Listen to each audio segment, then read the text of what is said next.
Hola, soy Jorge de Riff Company. El día de hoy vamos a hablar sobre qué hacer en caso de emergencias.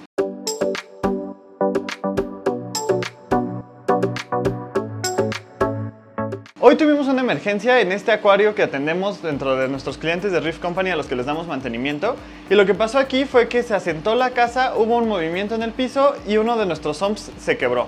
La parte de abajo del vidrio se fracturó completamente y empezó a fugar agua. Las primeras cosas que tenemos que monitorear es la temperatura. Lo que llega a pasar es que los calentadores empiezan a calentar demasiado una zona de la filtración porque los sensores no lo están detectando porque ya no hay agua y empiezan a evaporar o a causar más problemas en la zona en la que están. Otra cosa que nos puede pasar es que los calentadores empiecen a trabajar en seco. O sea que ya hayamos secado la zona donde están los calentadores, el sensor marque la temperatura mal y los calentadores empiecen a calentarse, sobrecalentarse, y lo que puede provocar esto es que se quemen equipos que están cerca de los calentadores, que estén hechos de plástico, porque el calentador puede llegar a temperaturas muy altas de 100, 200 grados centígrados cuando está fuera del agua. Esto también puede reventar algún vidrio o dañar la instalación eléctrica. Entonces, siempre que tengamos una emergencia, lo más importante es apagar los calentadores en el sump y colocar un calentador o el mismo calentador, pasarlo a la pecera principal para mantener la temperatura mientras hacemos todo el desmonte y la operación en el sump.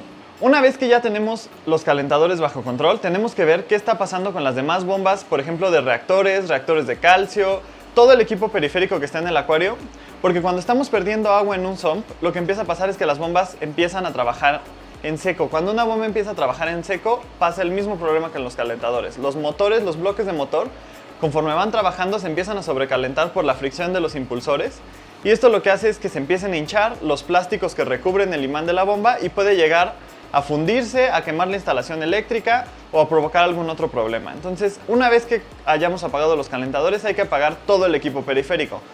El problema de apagar todo el equipo periférico es que después de un tiempo, por ejemplo, los reactores de biopellets empiezan a tener una situación de hipoxia. Hipoxia quiere decir que no hay oxígeno entrando en el agua que se estaba intercambiando con las bombas que alimentan a los reactores. Esto lo que genera es que se empieza a pudrir el agua dentro de los reactores, pero además de que se empieza a pudrir, empiezan a proliferar bacterias que no necesitan oxígeno para su operación normal y generan compuestos derivados del azufre.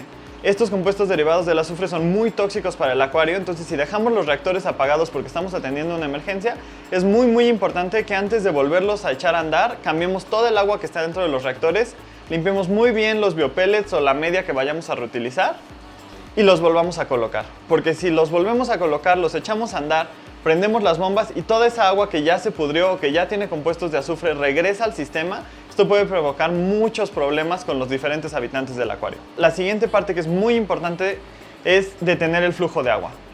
Detener la fuga por donde esté saliendo, identificarla, y normalmente lo que vamos a tener que hacer es vaciar el sump. Entonces apagamos todo el equipo, hay que vaciar el sump y ya estamos en un lugar seguro. Una vez que el sump esté vacío, no inmediatamente lo más importante es arreglar la fuga, sino asegurarnos que las variables que van a mantener viva y sano a los peces y a los corales que estamos protegiendo dentro de nuestro acuario estén estables. Las variables más importantes son la salinidad y la temperatura. Cuando tenemos una fuga o un problema mayor que no está bien identificado, lo que empieza a pasar es que empecemos a perder agua. Y cuando empezamos a perder agua, normalmente lo que pasa es que nuestros autorrellenadores entran en funcionamiento y empiezan a rellenar el agua con agua dulce. Y esto lo que puede provocar es que la salinidad baje a niveles drásticos. Entonces, una vez que ya estés en un lugar seguro, hay que monitorear la salinidad en el acuario. Y si esta bajó demasiado rápido, hay que volverla a subir. Pero para volverla a subir es muy importante hacerlo de una manera lenta y escalada, porque los corales ya tuvieron esta bajada a un nivel crítico, y si volvemos a subirlos de manera muy rápida, esto les puede provocar un exceso de estrés y presiones osmóticas en el tejido de los corales que los secan y los estresan demasiado y los pueden matar. Entonces, para hacer esto, lo que tenemos que hacer son dos cosas. La primera es preparar una buena cantidad de agua salada a una muy alta concentración de sal, irla vaciando lentamente de regreso a la pecera, y si la pecera le falta agua para volver a operar, lo que hay que hacer es rellenar con un poco del agua que nos haya quedado del problema y dejar que se evapore durante varios días.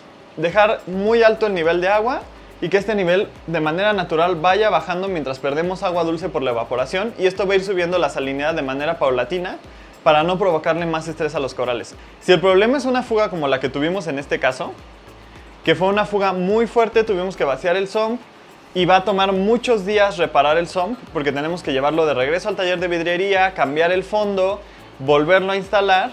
La siguiente preocupación es qué vamos a hacer con el manejo del desecho, porque al final en este sump estaba instalado nuestro skimmer recirculante y todo el demás tren de filtración. Ahora la parte más importante sería echar a andar el skimmer otra vez.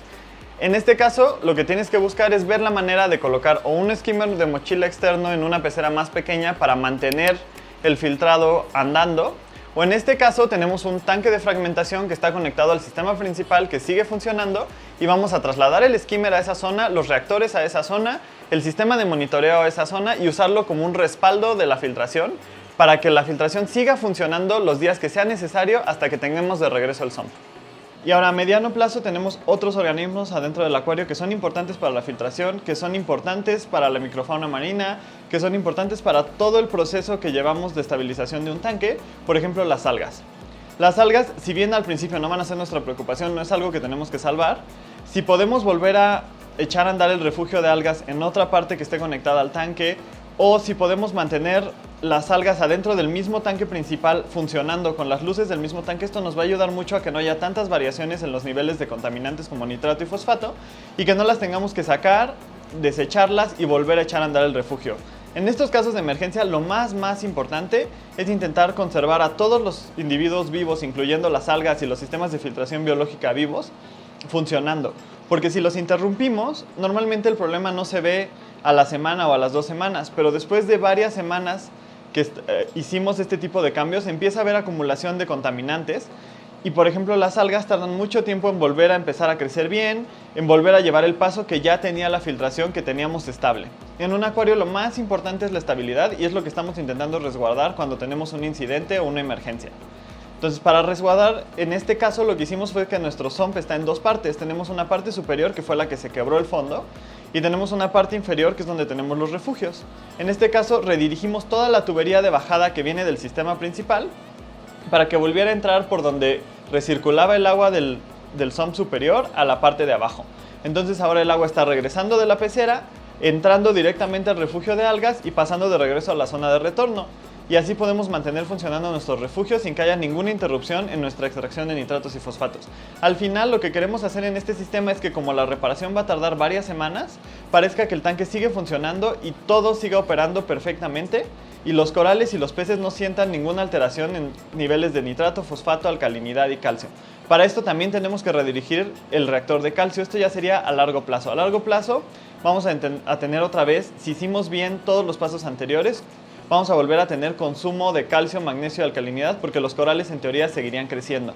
Normalmente cuando tenemos una emergencia de estas, la salinidad baja, sube, el estrés provoca que los corales detengan su crecimiento por un periodo de 1 a 2 semanas.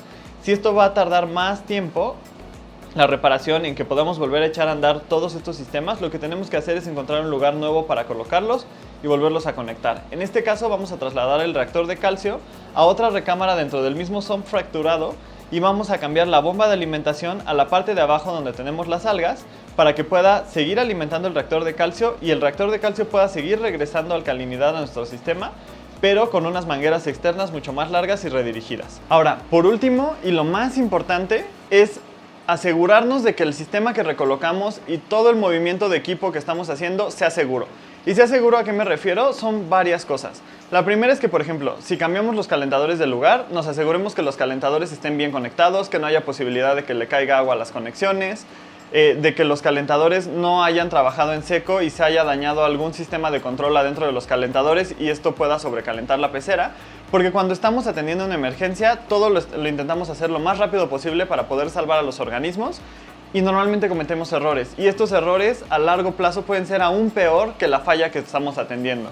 Porque, por ejemplo, un calentador que no esté funcionando bien, que se quede prendido, puede calentar la pecera a niveles críticos y que perdamos todos los organismos durante la noche. Entonces siempre es muy importante cuando tenemos una emergencia atender todo con mucha calma. Revisar que los calentadores están bien colocados, revisar que las conexiones no están en riesgo. Si tenemos algún sistema de control y monitoreo, por ejemplo el Apex, asegurarnos de que reconectamos todo donde estaba conectado, en las salidas adecuadas, que no hayamos conectado un calentador donde iba una bomba y se pueda quedar prendido, que no conectemos una bomba donde había un calentador y cuando suba la temperatura perdamos el suministro de agua de esa bomba. El tiempo que sea necesario es mucho mejor tomarse con tiempo estas cosas, revisar que todo está bien conectado, que todo está bien puesto, que ningún equipo pueda causar un fallo o un riesgo, y si no estamos seguros, mejor no conectar ese equipo. Al final, las únicas dos variables que son muy importantes a atender inmediatamente después de una emergencia son la salinidad y la temperatura. Todo lo demás puede esperar 1, 2 o hasta 3 días en volver a entrar a operar, y los corales no van a tener mayor problema, ni los peces van a tener algún problema con ello. Pero si hacemos esta interconexión o reconexión de equipos de manera acelerada y los conectamos mal, podemos poner en riesgo todo el sistema y causar una falla aún peor que la falla que tuvimos en un principio. Entonces, siguiendo estos pasos y teniendo muy en cuenta la seguridad de tu tanque, puedes atender cualquier emergencia de una manera rápida y muy segura. El día de hoy voy a responder la pregunta de Emiliano Ceriña. Es una pregunta un poco larga, entonces la voy a resumir. Lo que le pasó es que tuvo un incidente manipulando algunos corales y sintió los síntomas de intoxicación por palitoxina. Los fántidos y las palitoas son de los únicos corales que poseen palitoxina. Si bien hay otras especies que la pueden tener en menor concentración, estos son los que provocan los mayores casos de intoxicación y normalmente son los más comunes en el acuario. Ahora, en la pregunta nos comentan que cree que se intoxicó con palitoxina al tocar una anémona. Las anémonas no tienen palitoxina, pero sí tienen en sus nematocitos, que son las partes de arriba que utilizan para cazar, otras toxinas que son muy irritantes. Si bien estas toxinas normalmente no son tan peligrosas como la palitoxina, sí pueden crear mucha irritación en la zona de contacto, y es muy importante lavar la zona de contacto y buscar asesoría con un profesional médico que nos pueda decir cómo tratar exactamente la piel. Porque algunas personas son muy sensibles al contacto con las anémonas y con las toxinas que tienen en sus nematocitos, y otras personas son mucho más resistentes a estas toxinas y simplemente les genera una irritación menor. De cualquiera de las dos formas es muy importante acercarse a un profesional médico para que revise cuál fue el daño que tuvimos, cómo es la irritación y cómo tratarla. Muchas gracias por acompañarnos en este nuevo video. Espero que la información que les dimos les sea útil. No olviden dejarnos sus preguntas en los comentarios.